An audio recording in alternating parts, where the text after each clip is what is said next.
Please select a mission.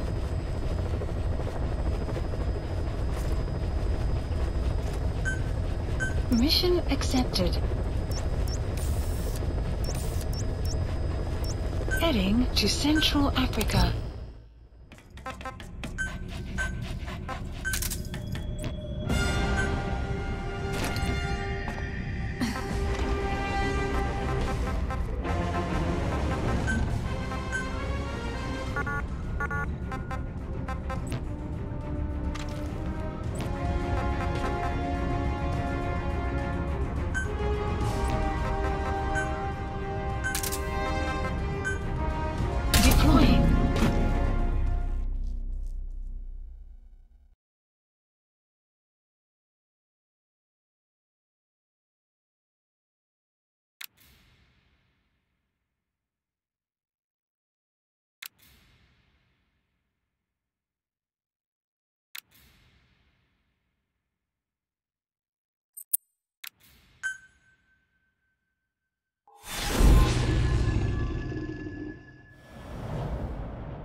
Research has been stolen.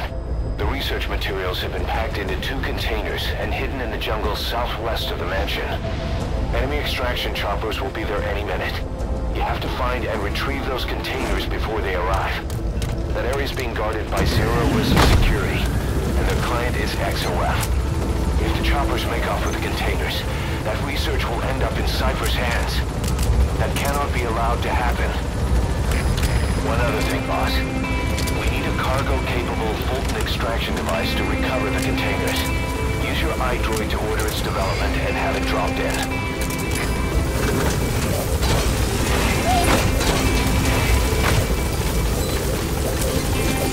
Be careful down there, boss! What has been updated?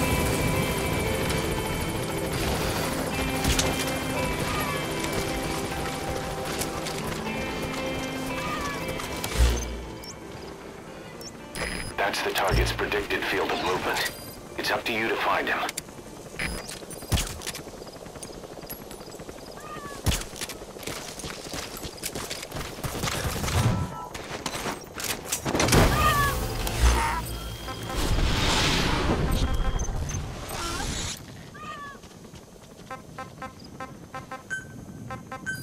Please select a deployment point.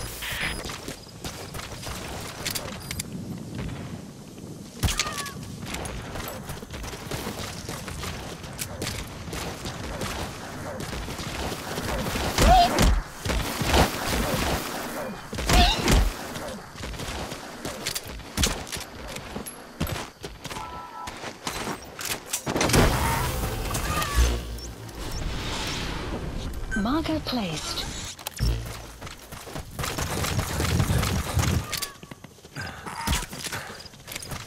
Buddy has infiltrated and the map has been updated.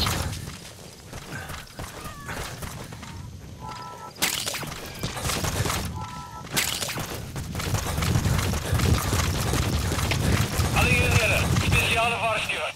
Verdedig jouw positie. Uit. Boss, looks like they're stepping up security around the targets. Watch yourself.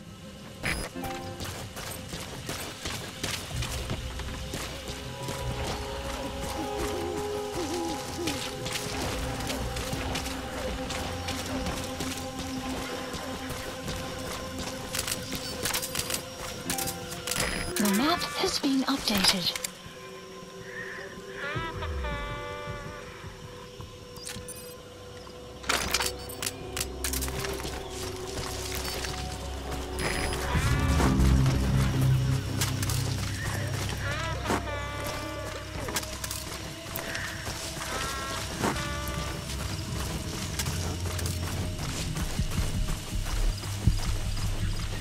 Visibility in the jungle isn't great.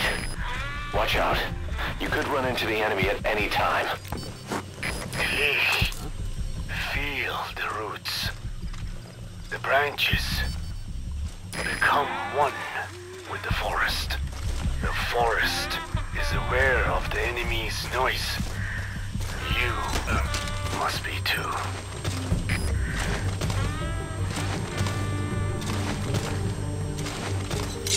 Where are your friends? Spit it out. Speak.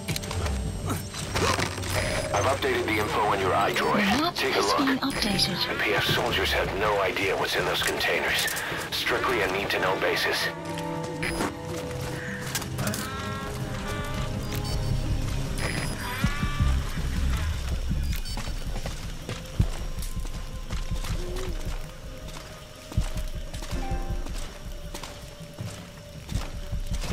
Our early warning radar still hasn't picked up the enemy choppers. Where are your friends? But it's only a matter of time before they arrive. Friends. Spit it out. Spit it out. Where are the others?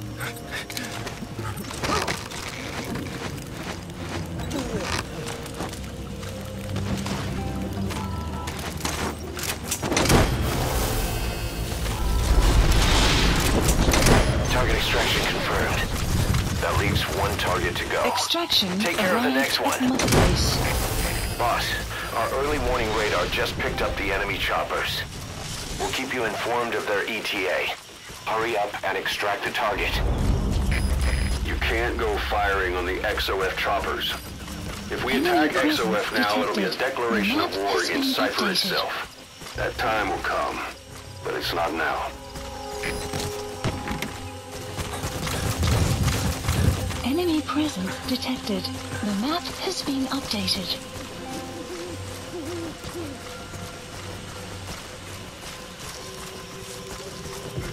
Enemy presence detected. The map has been updated.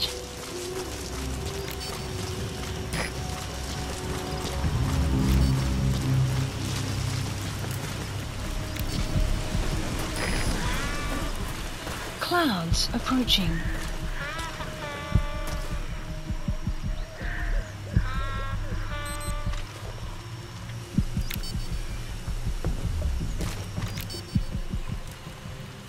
Enemy presence detected. The map has been updated.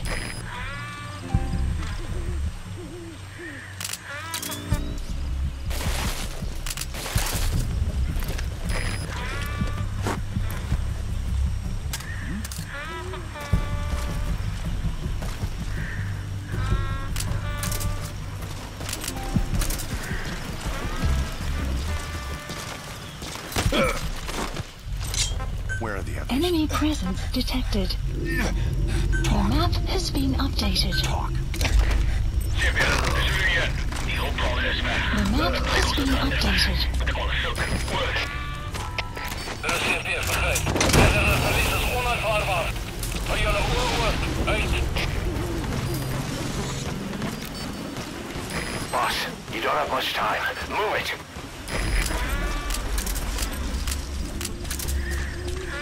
Enemy presence detected. The map has been updated.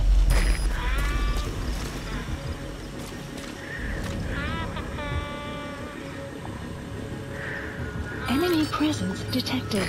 The map has been updated.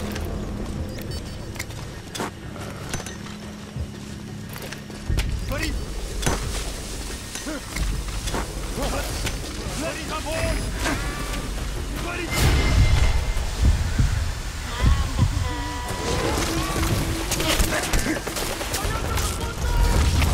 Alles geht schneller. Das steht hier. Uns wurden angebaut. Alle Eenheden beschermen ihre posities.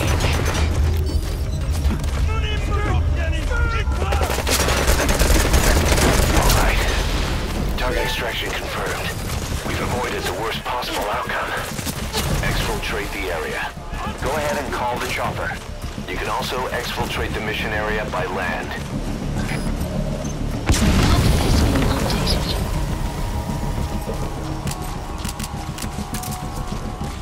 Skirt! Skirt!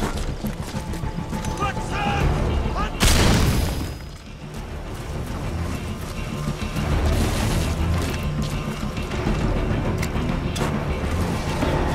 Flippin' Ocelot!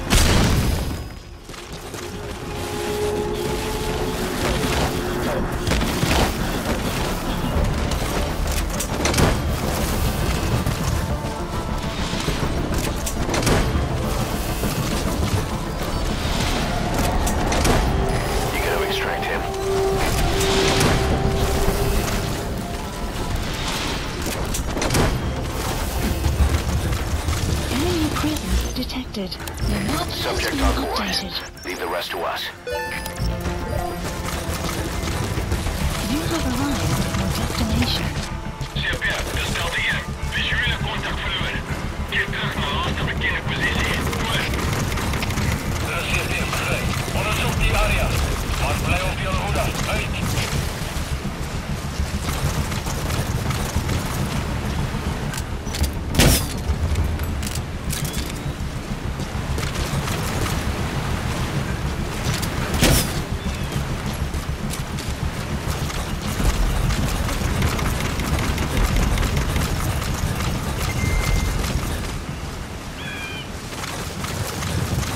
Enemy presence detected. The map has been updated.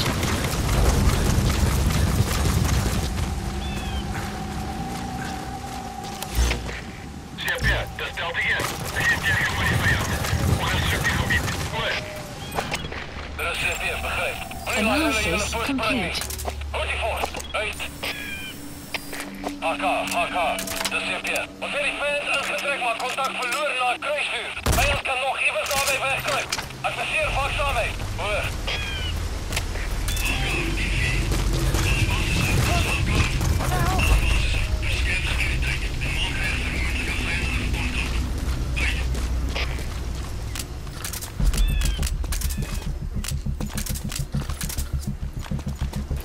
Start flipping off, man! Geen zacht!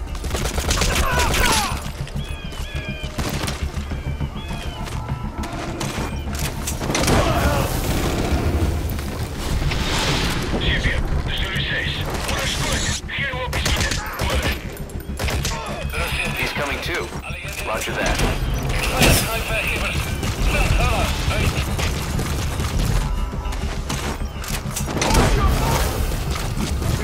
Subject on board.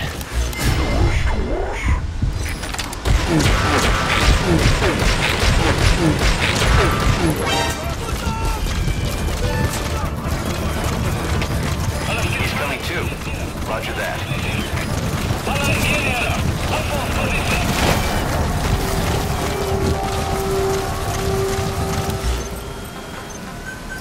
Please select a landing zone. Support helicopter Roger. requested.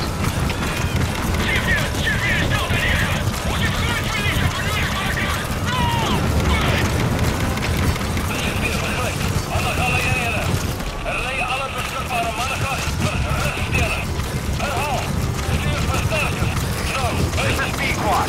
Arriving shortly at LZ.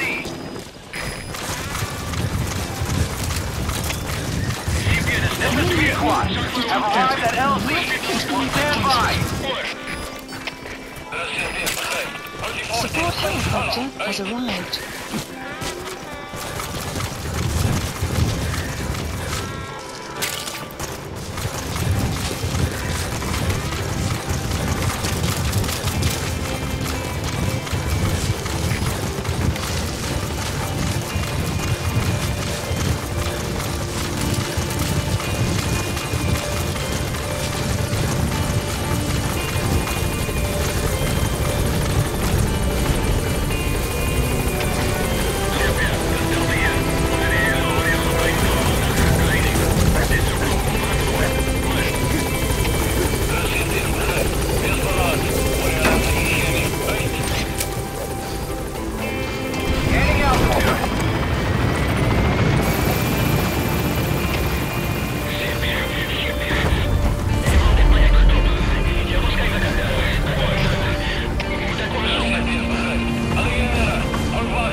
You're out of the hot zone.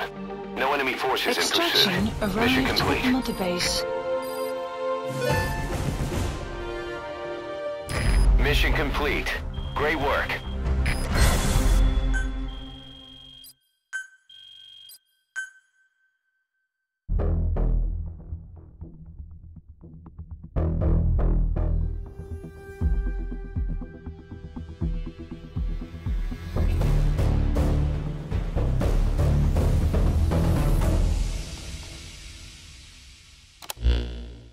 Boss, we got Code Talker's research materials back in one piece. The medical team has them under lock and key in the quarantine facility. The material should help their research into the vocal cord parasites. Cypher won't be getting their hands on them now.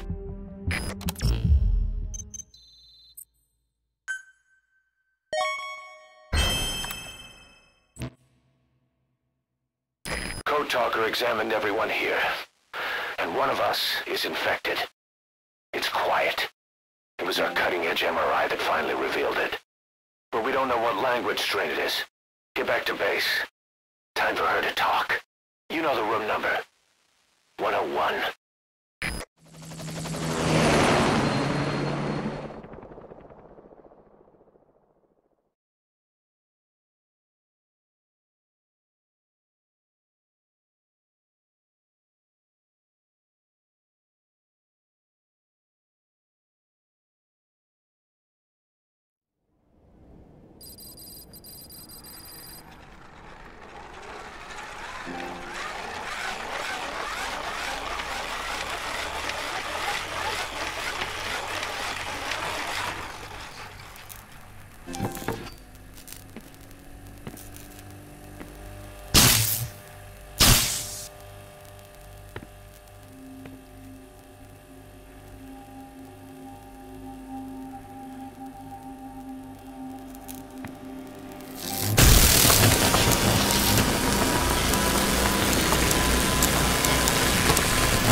Talk?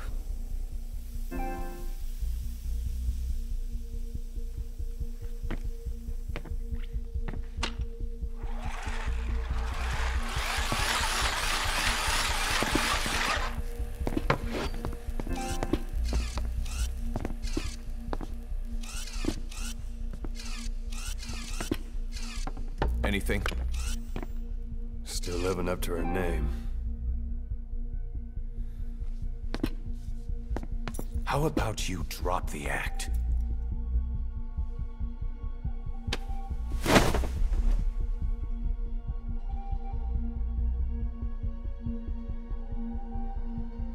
Who infected you with a parasite?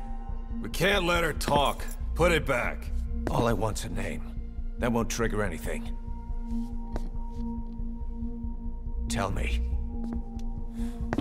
Tell me!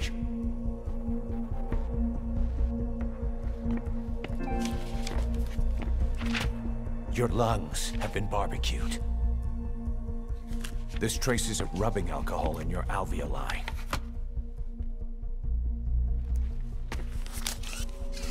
This was found adhered to your lungs, intact. A petal. White Star of Bethlehem. The hospital. Skullface sent you to Cyprus to kill Snake. You were burned inside and out. That should have been the end of it. But, all things considered, you look pretty damn healthy to me. We have Skullface to thank for that, right? I was the only one capable of applying them to parasite therapy. Until he stole them from me. Why are you here? Did Skullface send you? Or did you have your own score to settle with the boss?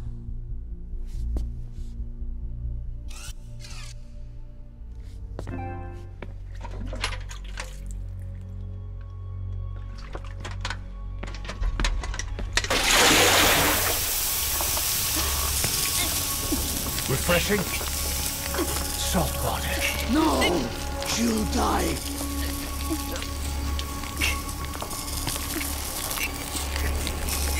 His life isn't yours to take. Enough. That's enough.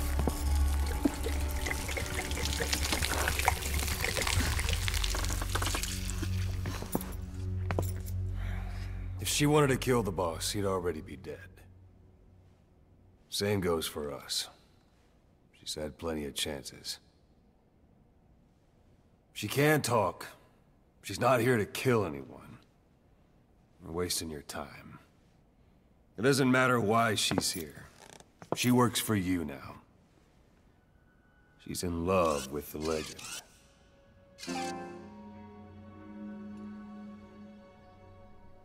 What makes you so sure? I was the same way once. What if she's a spy? What if I'm a spy? Or you? Go on all day.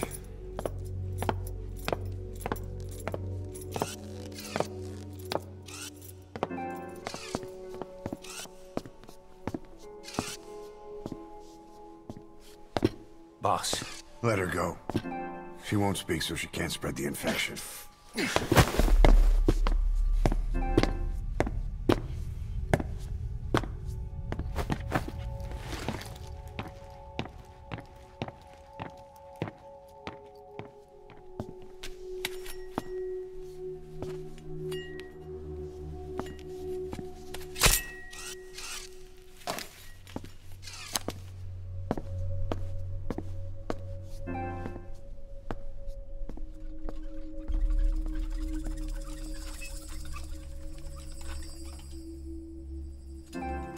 Nabegetten Tisch?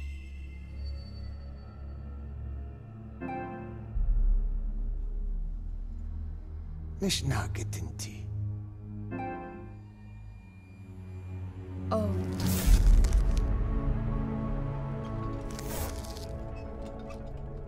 Idiki plak anat e.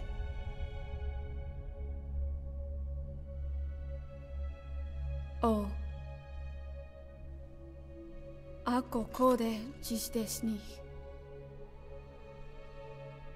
Dne bizad.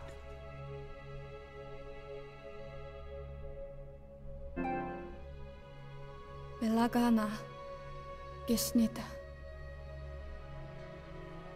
Katobe yasteta. Asetota. Dodoにした。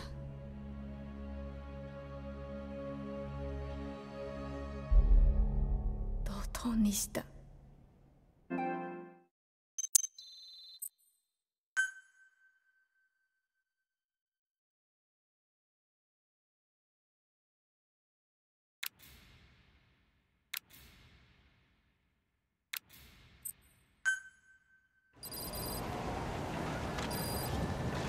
Boss, I've updated the mission list.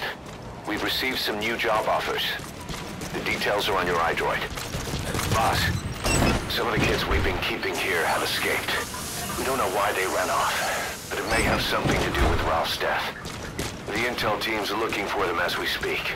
I'll add information to your side ops list as it comes in.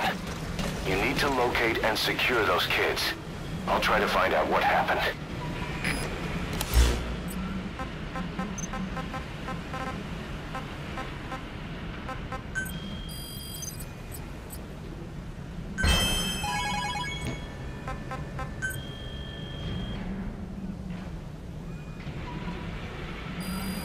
Please select a mission.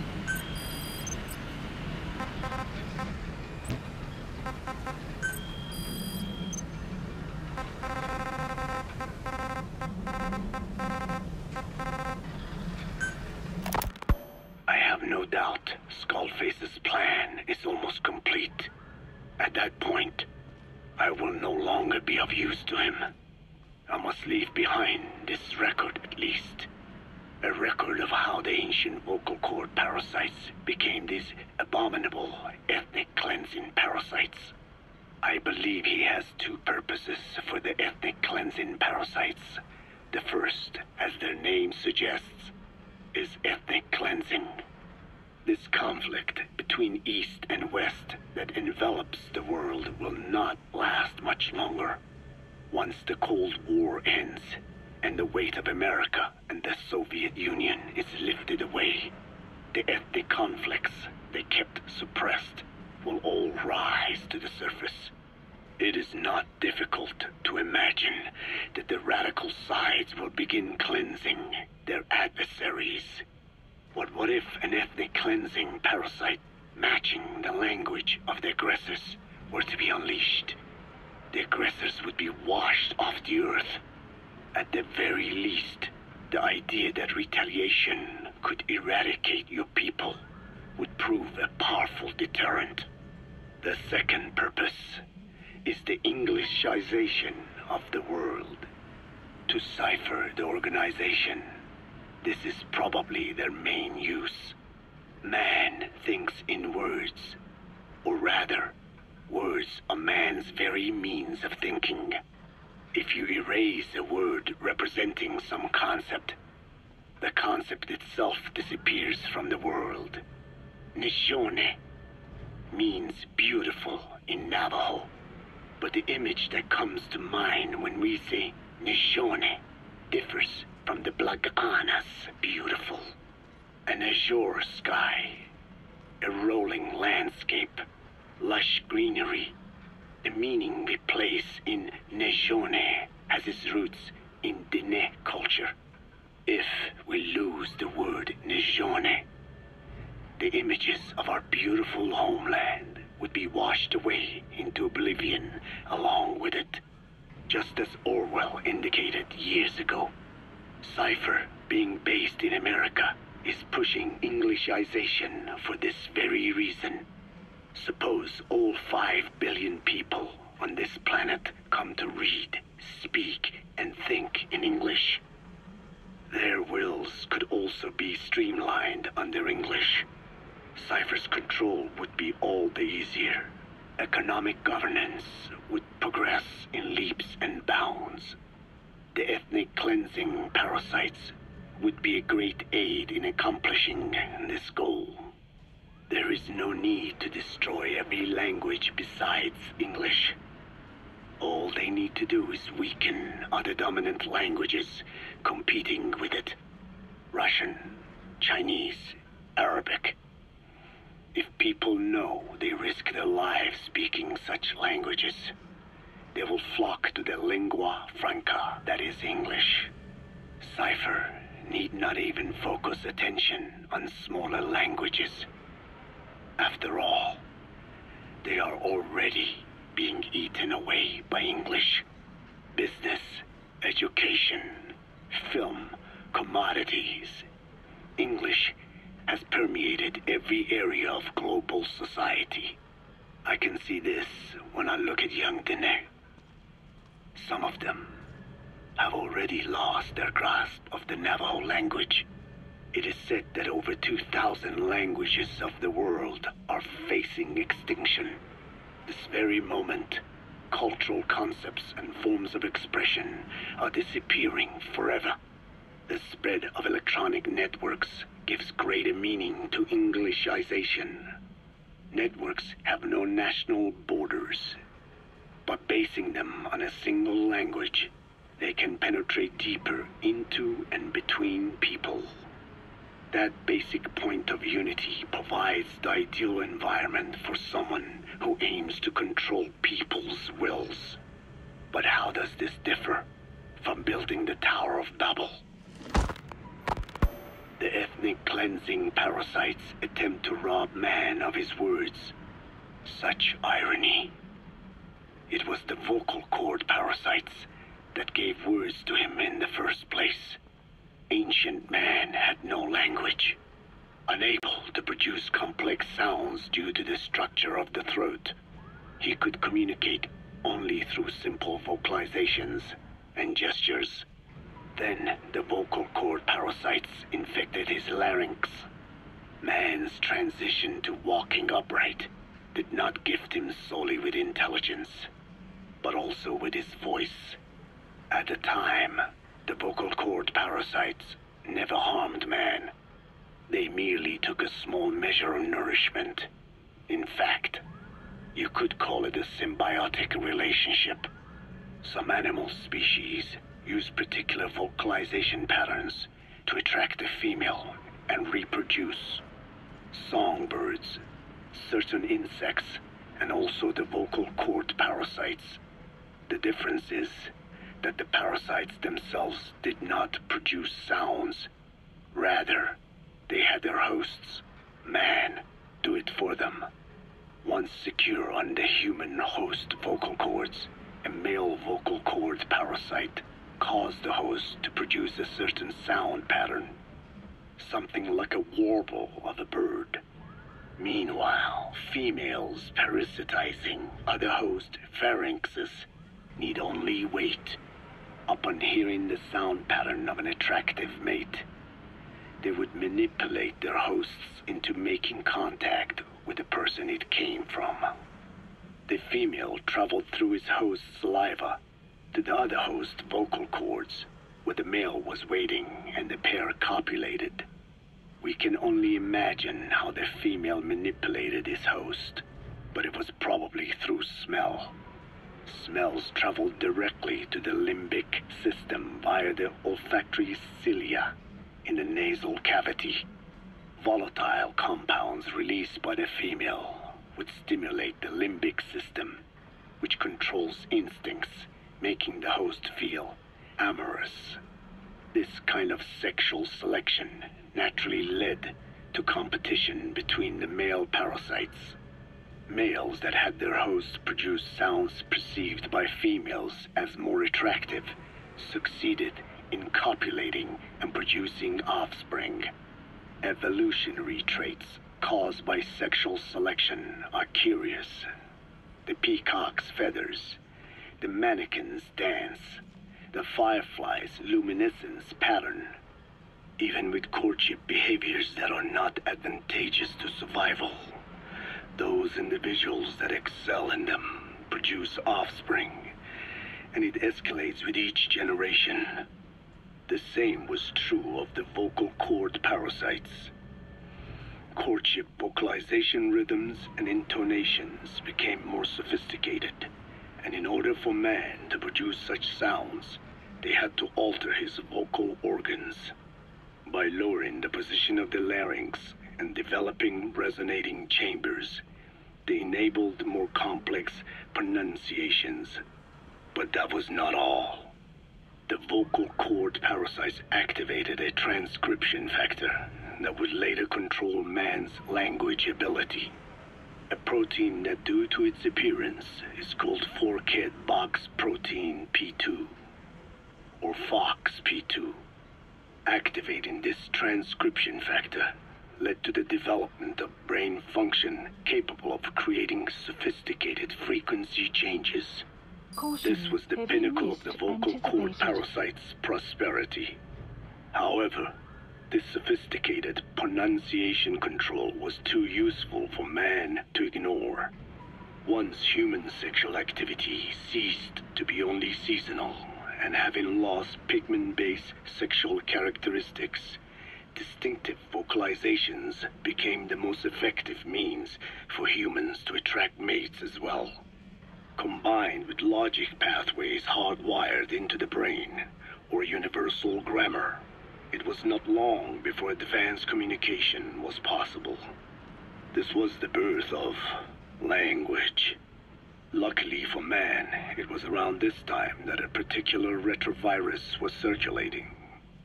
While not lethal, it infected not only man, but the vocal cord parasites as well. It is presumed that this virus removed part of the parasite's DNA and reverse transcribed it into man's reproductive cells. It was a vector. Among the genes it transcribed were the ones responsible for the production of language. The vocal cord parasite's vocalization genes were written into the human genome. The parasites were no longer of any use to man now. Man could use his voice as he pleased, when he pleased, hindering the parasite's courtship vocalizations. Having lost their opportunity to reproduce, the parasites died out, leaving behind only the transcribed genes. The vocal cord parasites were once in symbiosis with man. Clouds approaching. Its genes even became a part of his. Humans and parasites are extremely close. As such, it will be extremely difficult for man's immune system to eliminate the vocal cord parasites. Even cutting them out will be no simple matter, which is exactly why these ethnic cleansing parasites are such a formidable weapon. The rise of the vocal cord parasites goes back approximately 300 million years to the Permian period. At that time, they were not even parasites, but predatory autotrophs. They are believed to have been the common ancestor to the Pentastomida and the Cyclops genus of copepods. However, Earth's environment underwent a violent change at the end of the Permian period. The cause is unclear, but evidence suggests that over 90% of the Earth's organisms at that time died out. The most pronounced threat to the protoparasites was the severe reduction in oxygen concentration. The result was cladogenesis, a splitting that gave birth to a new strain that could parasitize other organisms' respiratory apparatus. This survival tactic helped lower their oxygen consumption, and inhabiting the throat kept them securely in contact with inhaled air. The best survivors were those that parasitized the reptiles that flourished at the time. Entering the Triassic period, the reptiles evolved into dinosaurs, and the protoparasites shared in their success.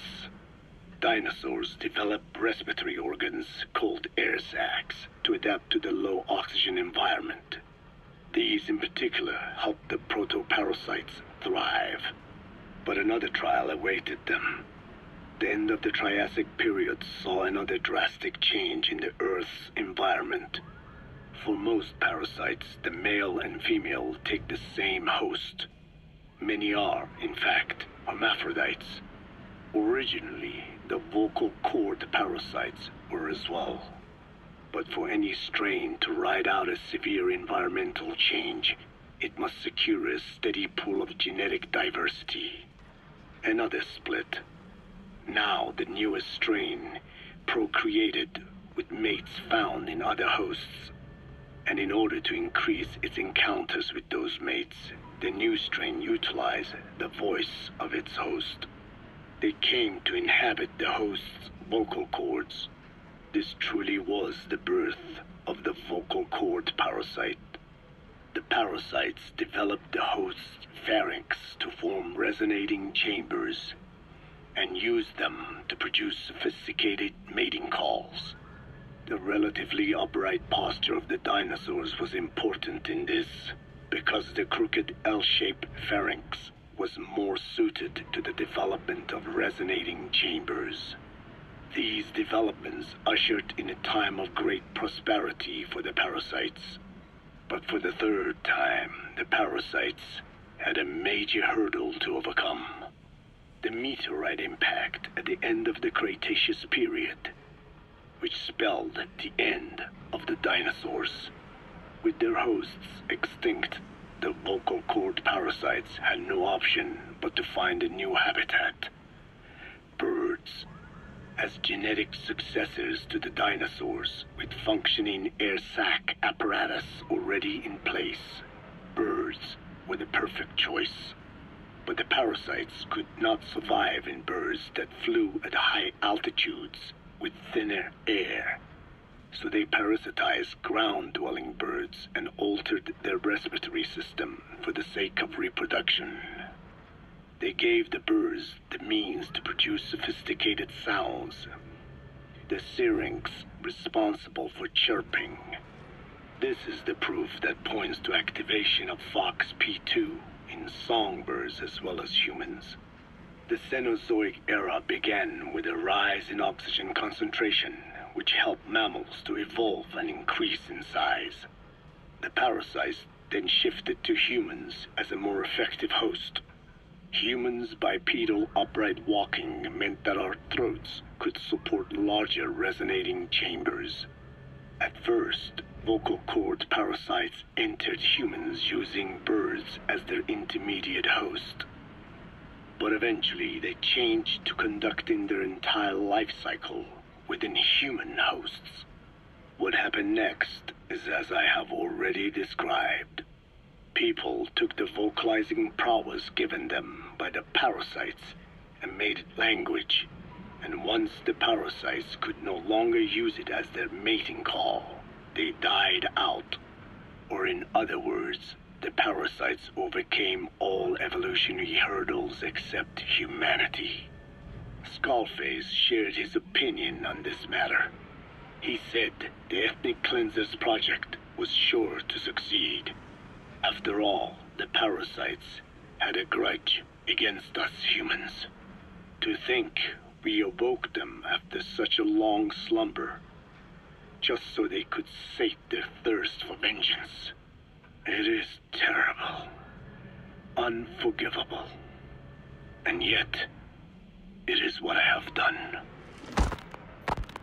I learned of the vocal cord parasite's existence in literature belonging to the Foundation. It was little more than a theory. The question was, why does only Homo sapiens among all primates have highly developed language? Human versus everything else. The missing link between these was the mystery that gave rise to this theory. I was fascinated by the idea of their existence. In the Dene creation myth, the Neyo Dene, who first inhabited the world, were insect-like creatures. I came to imagine that those insect-like creatures could be humans living in symbiosis with the vocal cord parasites. But I had not the faintest idea of how I could resurrect them. That is when Skullface came to me. What he offered me was not just assistance with my metallic archaea research. He told me the vocal cord parasites really existed. And not only did they exist, they had already been brought back to life in the modern age. An ancient human cadaver, host to the parasites of the time. Cypher excavated such a cadaver from a permafrost region and isolated the DNA coding of the vocal cord parasites. Naturally, they were long dead and could not be brought back, but there was an alternate vessel they could use. A relative species of the Pentastomida discovered in China. It had adapted to live in the nasal cavity of animal hosts, but its genetic sequence showed signs of common ancestry with the vocal cord parasites. Ontogenesis, the path of an organism to maturity, is like a roadmap of the phylogenetic evolution of the entire strain. Cypher used this to effect a reverse evolution of the modern parasite and resurrect the vocal cord parasites. They interposed a developmental mechanism to the ontogenetic stage analogous to when the relative species first appeared, the point at which it split from the vocal cord parasites, forcing its evolution down the other path, the vocal cord parasite path. The larvae is produced by the vocal cord parasites, reborn. I do not know in detail how Cypher accomplished this, but clearly they have access to high-level genetic technologies. Skullface said it was the work of a genius woman scientist, and that the relative species in question was first discovered by a group once called the Philosophers. I was tasked with modifying the resurrected parasites. He charged me with two demands. First, to add lethality to these organisms that had once lived in peace with man, by unleashing the larvae's latent desire to consume nutrients from the host's lung tissue, making them eat and eat until the lungs were destroyed. Second, to have both male and female inhabit the same host and copulate then and there only when exposed to specific pronunciations continuously over an extended time. What he would do to the Dene if I failed. I had no choice. Originally, the ultimate objective of the ethnic cleansing parasite project was the identification of not only languages, but of actual cultures. Language is deeply connected to ethnicity, but many languages are employed by multiple ethnic groups, and confrontation between those ethnic groups is by no means rare. If the cleanser parasites were to be a deterrent against ethnic conflict, they had to distinguish between groups using means other than pure language. The original plan called for this to be achieved by differences in the transmission vector. Each ethnic group has different lifestyle customs and eating habits. For instance, parasites living in shallow water and taken in through the skin could be used to target rice farming groups, or parasites using cows as their intermediate host would be ineffective against cultures that abstain from eating beef. But that is a lofty goal indeed. The current parasites mainly rely on droplet transmission. It would take extensive time to alter the transmission route. I eventually learned that the Ethnic Cleansers project had been shut down. It was Skullface who put it back into operation. But despite that, he told me to forget about the transmission route and just focus on language identification. I do not know why. I understand that the Chinese philosophers who discovered the relative species of parasite originally planned to develop a phonogrammic Alexia parasite. The left temporal parietal region is home to the part of the brain that identifies the phonetic symbols of the English language. They wished to create a strain that would parasitize that region and suppress its literacy functions.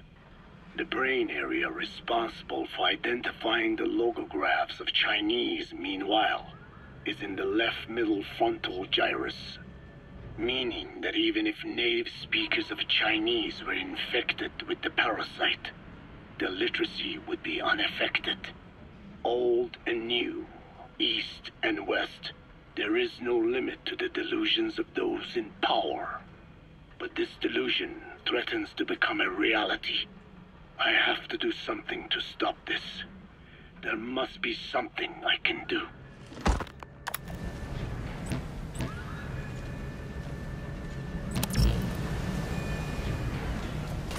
The weather will clear shortly.